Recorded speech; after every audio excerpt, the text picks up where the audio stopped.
We don't know of life anywhere else. You know, I'm often asked, are there aliens among us? I heard about the formation of the Peace Summit, and I was like, is that P-I-E-C? You know, little piece of Greenland. Okay, I want to, as I said, I'm a pretty proud CEO of BlackRock since we went public. The compounding return of BlackRock to our shareholders was 21%.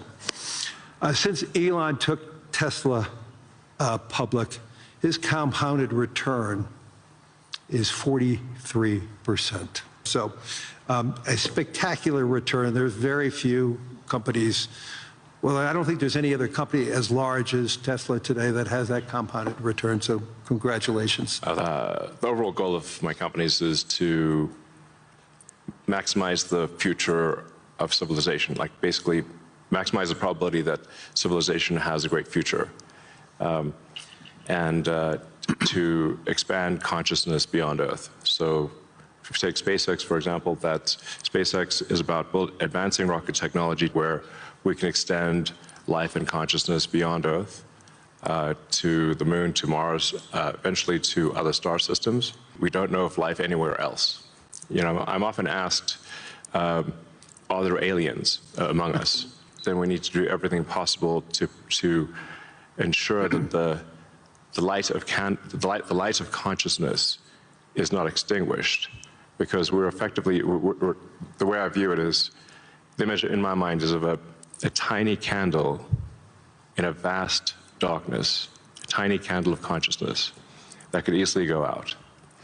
And that's why it's important to make life multiplanetary, such that if there is a natural disaster or a man-made disaster on Earth, that consciousness continues. That's the purpose of SpaceX.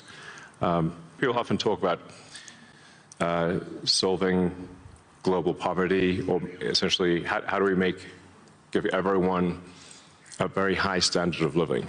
I think the only way to do this is AI and robotics. My prediction is that there'll be more robots than people. So, but how do you then have human purpose in that scenario? We are in the most interesting time in history. I think there's a more interesting time in history. So. Can you and I reverse aging in this new history, or are we going to see it?